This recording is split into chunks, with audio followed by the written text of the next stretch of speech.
Yeah, it has everything that I ever wanted, and as much for anything for my family. We've been in a lot of different spots. It's great to have continuity and be in a place where you feel like you can accomplish all of your goals. And there's some goals that I haven't accomplished yet that I feel indebted to the people that helped get me here that I want to accomplish.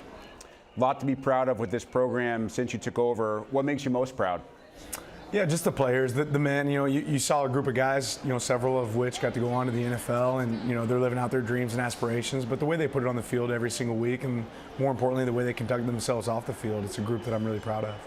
Got to talk with Rob Mullins about this past decade, and I think it's really more than just a decade, though, being called the decade of the Duck. There's success in basically every major program and a lot of the non-revenue sports as well. For you over the past couple of years, what's it been like to be part of that athletic department? Yeah, obviously, Oregon's a brand. And when I think of the school, I think of innovation. I think about how they're on the cutting edge, and it's fun to be a part of a place like that that's so forward-thinking and had a lot of success. I think that's a pretty widespread concept and thought about Oregon. How does that help you and your staff, especially in recruiting? Well, we're widespread from a recruiting standpoint. We go coast to coast, especially now being in the Big Ten, being able to hit every time zone. It's great to have, a brand that actually, floats from city to city and state to state and means something, really across the world. Whether it is recruiting or other aspects, how does the move and where is the biggest change in terms of the way your program operates with the move from the Pac-12 to the Big Ten? Yeah, ultimately, I think winning football is winning football, so that's not going to look a lot different. I do think we have to, figure out how we're going to manage travel and handle that well, but it's really not that much more than we were anticipating before when you talk about relative flight hours and things like that.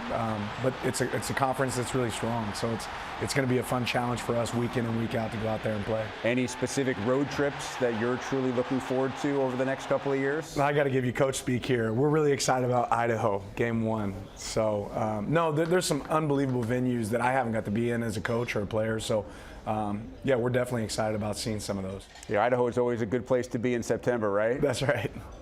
On the flip side, a lot of these players, maybe some of the coaches, will make their first trip ever to play games in Eugene. Yeah. What will they see in terms of an atmosphere? Yeah, an unbelievable atmosphere. We have great fans.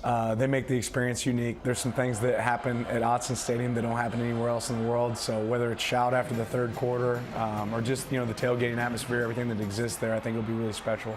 Everybody also has to figure out the correct pronunciation because a lot of people that have never been out there get that one wrong. They think it's Autzen. Ideal schedule, I know there's going to be a lot of work done on that when you think about 18 teams and you think about the coast-to-coast travel as you talked about, but also the importance of keeping some of those non-conference games that kind of define the early part of the year. How long you think it's going to take, and are there any elements that really need to go into that thinking before we can find that ideal schedule in a league of this size? Yeah, I think it's going to be a challenge, but that's why people above me get paid big bucks. So you want to keep the traditions of college football that exist. I think we're really fortunate this year to be able to have some of those storied traditions to continue for us, and we'll have to continue to battle through that as we work it out. Dan, I know the college coaching job at the highest level is not just a coach, but it's a CEO position as well.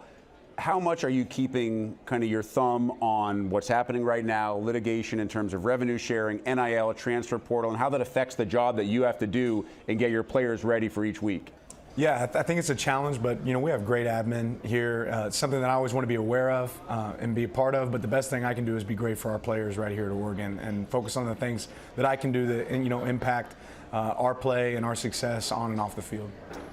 There are different philosophies on championship game locations. Some leagues have found a spot and they stick with it. The Big Ten has Indianapolis, but there's also conversations about moving that game around to different locations.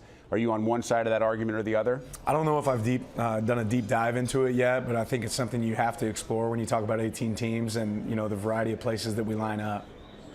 In terms of the college football playoff, we've seen expansion, as Rob and I talked about, would have been a little bit more helpful a couple of years ago for your particular program, but as we expand to 12, has enough been done for now? Does more need to be done, or do we just need to sit back right now and enjoy the 12 team for a little while? I think we evaluated, right? I think it's going to bring a lot of excitement to college football, but it's also going to make some games that used to be important maybe not as important. So we have to evaluate what it looks like. The more quality teams that you can have competing for a championship at the end of the year, the better the product will be on the field.